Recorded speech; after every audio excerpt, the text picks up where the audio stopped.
Hey everybody, it is Rel. Welcome to the channel. As you can see, this is the lid to my supercharger. Got the supercharger taken off the top of my motor. I haven't made a video in about a month and a half because I had a crush injury and broke one of my fingers at work. But it's all better now. We're going to be back in action. So one of my recent videos, you saw that I got my supercharger ported. And if you've been watching this channel or seen some of my older videos, you've seen that I made the valve covers blue, everything else was stock color, and I made the supercharger lid blue. Now I'm gonna go with black valve covers, black supercharger, black snout, blue lid. This is gonna be all black and blue under here, besides the block obviously, but you won't be able to see that, to match the interior black and blue. The first step to that, we got some valve covers off a Dodge Demon, because they were already painted the color I wanted them to be. And I can just take these valve covers off and put these ones on, so I don't have to leave the heads open. Now I'm just waiting for the supercharger to come back in the mail, because I sent it off to get the supercharger and the snout painted satin black. So it's going to be all satin black with the blue lid. Got blue seat belts, blue cluster. If you're new, got blue seat belts. You can see there we got blue cluster. Just put this hellcat interior in. So then you're going to come over here and it's going to be all satin black and blue under the hood. It's going to look real nice. So what we're going to do today is we are going to put these Dodge Demon valve covers on. So I just took them out the box. Looks like they have some grease and stuff on them. First thing I'm going to do is get them cleaned up, start taking some stuff apart, and I'll come back to you.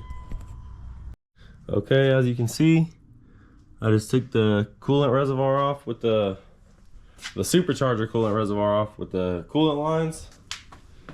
I got the Dodge Demon valve covers cleaned up. Getting those coolant lines off helps me get to the valve covers. Also, I took them off because I got stock coolant lines over here, which is gonna make it look cleaner under the hood. So after this is all done, it's gonna look much cleaner underneath the hood.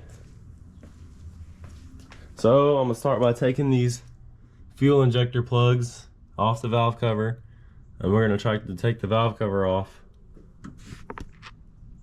with the coil packs on. As you can see, we got the valve cover off on the passenger side. You can see the valve springs. See the rockers. Looking real clean in there.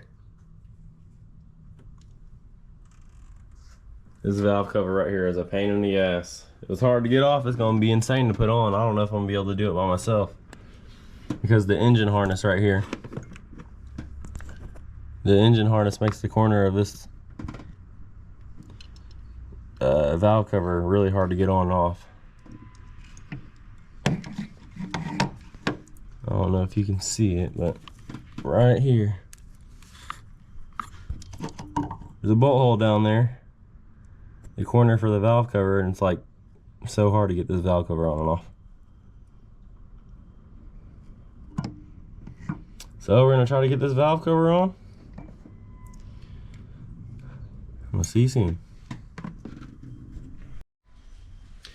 Okay, check that out. That valve cover looks insane. So I've changed these valve covers before, or I took these valve covers off, those blue ones, they were orange. I took them off to get them painted, and it was a lot easier last time. This time I've been having trouble and I didn't know why, and my brother-in-law reminded me that when I did it, I had the supercharger on top, and you can hook a strap up to the supercharger and then over here to the strut tower, or strut tower bracket, or whatever you want to call it, with the ratchet strap, and just pull the motor over a couple inches. And then you can do the valve covers just fine and coil packs. And then take it off, go to the other side, strap it, pull it over, and it's easy. Right now I have no supercharger on the car, so I can't tilt the motor. So those very back bolts, I had the engine harness right here in my way with the back bolt, bottom bolt to the valve cover. Yeah, and it's been a pain in the ass. So this valve cover is not torqued down, it's just tight. I can only get 2 coil packs in there right now. And then I'm gonna change the other valve cover, put it on, just get it tight, put the supercharger together.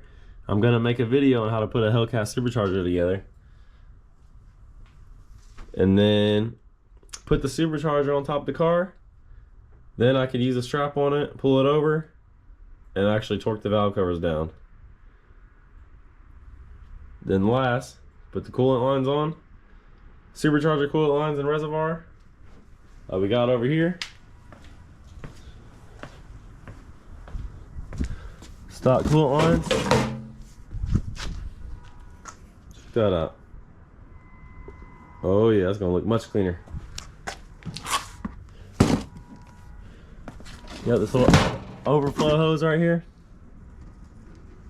I took this hose off of mine and left it in the car because on the reservoir I just took off, we put an extended hose on it.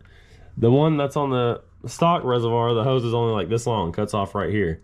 So if it overflows, it's gonna spill near the electric box or fuse box. So we got a long hose on there, and I got a zip tie down there, and I didn't want to go down there and cut the zip tie. So I just took this hose off the reservoir.